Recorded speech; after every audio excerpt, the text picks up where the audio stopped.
You know the old saying about movie villains? That a movie is only as good as its villain? Well, I'm here to tell you that's all bullshit. Nah, I don't really mean that in verbatim, but over the years, this phrase has really lost its purpose, as there are several stories that stand on their own feet without a good villain or even without a villain altogether. After all, villains aren't the only way to create conflict in a story. But as one might expect, this approach might be a little more unpopular because people really do want a good adversary for the hero. They need to have charisma, nuance, sympathetic qualities, complex motives, tragic backstory, all the works. And making all that for a character might be more difficult than it sounds, which is why I've come to realize that it's not always important. Your story's quality shouldn't depend on a villain alone. But what is the villain's place then? Do they need to be 100% evil all the time? Or are sympathy and tragedy the only ways to make a truly compelling antagonist? Or are they just useless in the modern times? In this video, I want to discuss why I feel this way about villains in stories, and why some of my favorite stories aren't necessarily because of their villain. So grab something to drink while I clarify what I mean when I say villains in stories aren't that important. So let's break it down first and foremost. What is a villain really? Or more specifically, what is an antagonist? Well, in simplest terms, an antagonist is someone who opposes the protagonist, and is generally the main enemy to the protagonist. However, while villain and antagonist usually overlap, they do not mean the same thing. Sometimes a villain can be the protagonist and the antagonist the hero, but for the sake of not confusing everyone, I'll just say that the villain characters specifically are the focus of this video. No hero antagonists here, sorry! Villains are characters that strictly serve as an opposition to the hero, and drive the plot along with their motives and or evil actions. They're usually very evil and malicious, and examples of these kinds of villains are Dr. Eggman from Sonic the Hedgehog and Bill Cipher from Gravity Falls. In addition, there are also sympathetic villains or anti-villains, who still do evil acts and oppose the hero, but their motivations might be sympathetic or at least somewhat understandable. Examples of these kinds of villains are Jin from Xenoblade Chronicles 2 and Dr. Octopus from Spider-Man 2. There are also different archetypes of villains, like femme fatales, mad scientists, and evil twins, but analyzing each different archetype is not that important to the topic of this video. However, I will be mentioning and explaining some of these archetypes if need be, so don't forget about them. But that about covers the core ideas that make up the villain characters. There are different types of them, and they are the obstacle for the heroes. Now then, what exactly are villains good for? I mean, nearly every story has one, so obviously the villain character has to have some merit. The obvious one is, of course, to make the story more interesting. Since a villain is usually opposing a hero who wants something, they create the conflict of the story. They try to stop the hero from getting what they want, because it's usually contrary to their own goals. For example, in most of the mainline Mario games, Mario wants to save Princess Peach, but the villain, Bowser, tries to stop him because he was the one who kidnapped Peach and wants her for himself. This is a rather basic example of the hero-villain dynamic, but it works for now. Villains often also work as a foil to the hero. They remind the hero of their own flaws. They're opposite to the hero in many ways. Their attributes contrast the heroes. This is often apparent in classic stories, where the line between hero and villain is pretty black and white, but it's also proven to be effective. As an example, I point to the movie Unbreakable, where the hero, David Dunn, is practically invincible, while the villain, Elijah Price, is very frail and fragile. Where David uses his physical prowess to prevail, Elijah relies on his intellect and cunning to get what he wants. In some cases, we may even get villains with very sympathetic and or sensible motives for what they are doing.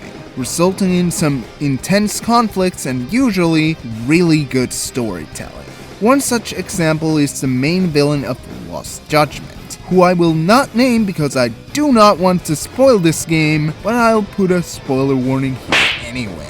But the basic gist of it is that the villain is killing bullies because of a past incident they didn't stop. So they're atoning for their past mistake by killing these bullies and making sure that mistake never happens again. However, the main character, Private Eye Takayuki Yagami, doesn't agree with their methods, as it got some innocent people killed in the process as well. This creates a conflict that's nail-bitingly tense, and really makes you question who was right in the end.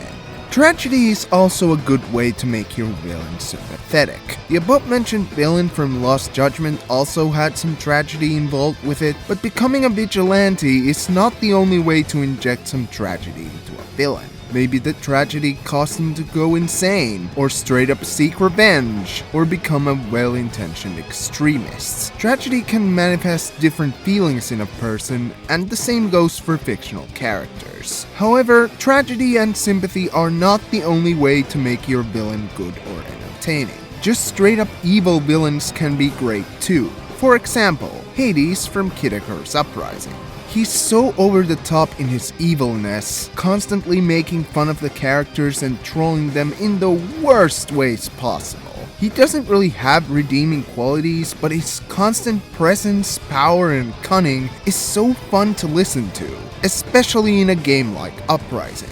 But uber evil villains can work in a more serious story as well, such as with Tsuneo Iwami from Yakuza 6. This guy is a piece of shit who might have an excuse for his evilness, but nobody fucking cares. He murders several people, including children and his own family members, all for his self-centered pride, has zero honor, and plays dirty every chance he gets. Honestly, it just makes me want to unleash the low tier god speech on him, but this is precisely what makes him such a great contrast to the hero of the story, Kazuma Kiryu. Kiryu is basically Iwami's opposite in every way, and him being Kiryu's evil counterpart just emphasizes Kiryu's beliefs and motives to fight. And it's just so fucking brilliant, especially how Kiryu literally thinks he's trash. Now this is all well and good, but what about the villain's place I mentioned in the beginning? These are just examples of how villains can be done right in stories, but when are they actually needed? Well, I can't really offer a definitive answer to that, since the story can be so different depending on the genre, the writer, the setting, and basically just a lot of things really, but I can at least offer my take on it. When I think of some of my favorite villains in media, I think of their presence, their impact on the hero. Someone like Sly Cooper's Clockwork, who had a tremendous impact on Sly's life, with him killing his parents and stealing the Thievius Raccoonus. His battle against Clockwork doesn't even end when he's technically defeated, as the second game's plot focuses all around him, despite being dead for pretty much all of it. And even when his threat has passed, he still manages to make a permanent mark on Sly by crippling one of his best friends. This just gives me chills every time I think about it.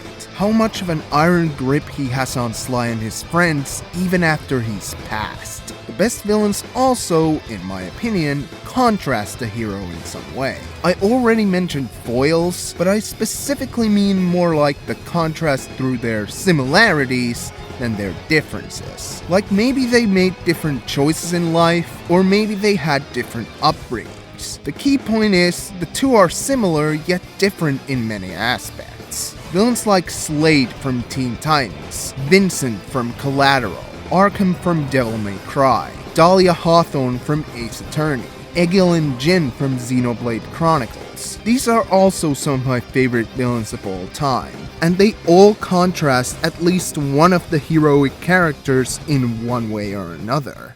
However, villains shouldn't be the end-all be-all of the story. I said so in the beginning. So what exactly do I mean by this? Well, I think it goes to the fact that when I think of my favorite fictional characters, very few of them are actually villains. And that's just it. Even if your villain is amazing and ticks off every box of a compelling antagonist, it's all for naught if you don't create someone equally great to root for. Otherwise, people would want the antagonist to be the protagonist. It's the overall character that makes up my favorite stories, not just villains. One of my favorite stories ever is Tales of the Abyss, and that's largely because of the journey the main character Luke goes through. And yes, while the main villain definitely has a hand in that, and the story would not be the same without him, Van kinda lacks charisma to be considered one of the greatest villains of all time. Whereas Luke has a boatload of character development, basically growing from a boy to a man, while still making mistakes, but still having the will to change. Luke's journey is inspiring because of what he decides, not what Van affects him to do. Fullmetal Alchemist is another example that, kinda like Abyss, has a villain that the story would be different without. I mean, just look at the 2003 anime compared to Brotherhood and the manga, but he's not the main reason why it's one of my favorite action-adventure stories. I once again point to the characters, who are great not because of the conflict at hand, but because of how they develop. And while the main conflict certainly has a part in that development, it's not solely because of it. For example, Edward and Alphonse develop because they learn more about the world and its history, and not necessarily because father looks like Hohenheim, or that the homunculi have ruled Amestris for hundreds of years. And besides, the cast of FMA is so large that it would be impossible to make every single character interesting by making it somehow tied to the villains completely. And sometimes, a villain isn't even needed. For example, just social awkwardness or inability to connect with people can create a great conflict. Isn't that right, Kaguya? Breathing is fun. Slice of life and or rom-com stories don't usually have an antagonist. And if they do, they're not uber evil or anything, and usually they're more of a rival than a villain. Look at Kaguya-sama Love is War, for instance. The conflict is created just simply from the fact that the two protagonists are too proud to confess, so they secretly make it a battle of wits to make the other confess their love first. No unnecessary force that forces them to be apart needed, just a flaw in both of the characters. I say that, but might be different in the manga. I haven't read it yet. Another great example is the anime Anohana, where there are also no antagonists to speak of. Just a group of teenagers trying to cope with the death of a close friend that happened years ago. The characters have different troubles relating to this, like the main character Jintan becoming a shut-in, Anaru changing her style completely due to wanting to be the close friend, and Popo traveling the world in order to forget the memories of their friend's death. Seeing them try to come back together for their dead friend's wish is captivating and heartwarming, and not to mention really sad as well. But what if the villain is not even all that great? Is the story ruined at that point? I'd argue no. There are two stories that, while they are very divisive, I think manage well despite falling short in the villain department. And those are Tales of Arise and Xenoblade Chronicles 3. First, let's talk Arise. I'll fully admit that this game's story isn't perfect. In fact, I wouldn't even call it one of my favorites in the series. But the thematic storytelling is so strong with the characters and the different twists and turns that it doesn't really matter that the main villain turns out to be an entity. Actually, it kinda works for what kind of story Arise is going for. It turns out at the end that the entity, the Great Spirit of Rena, actually does the things that it does out of instinct. and that plays into the themes of control and slavery, where the system is so deeply rooted into people's minds that it's difficult to readjust to a more normal mindset. Xenoblade 3, on the other hand, is straight up one of my favorite stories of all time. I could talk about the characters, how the main cast especially is one of my favorites in all of gaming, how epic each of the story beats are, or how the ending beautifully encapsulates the theme of moving on, but I have to talk about the villain group. Mobius. Look, it doesn't matter how you feel about each individual Mobius, or that are they good villains or not, because, like Arise, this game's main villain is an entity going by the name Zed, who pretty much embodies all of Mobius. Zed is a manifestation of people's fears of change, and keeps the world in the endless now, which is basically keeping the world in a stagnant state for all eternity.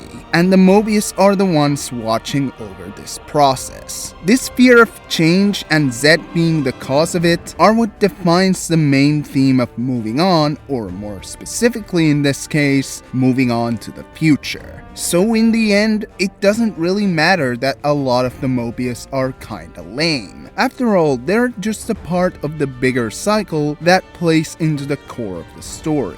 It doesn't matter that Zed himself is kind of uninteresting, because he's pretty much the game's themes personified and fitting as a final opponent for this amazing cast of characters. It may not be as deep as the other main antagonists in Xenoblade, but to me, it was never about the villain to begin with. Would Xenoblade 3 be a better story if it had a better villain? Maybe, but the fact that we got what we got is a miracle in of itself. To me, the quality of a villain really depends on the situation and what the story is ultimately trying to say. Like, would Gravity Falls, a show that's pretty wacky and weird, be better if Bill Cipher was this sympathetic and tragic figure? Or would Past Lives, a drama film I watched pretty recently, be better if there was a more tangible antagonist in the mix? In my honest opinion, villain does not a story make.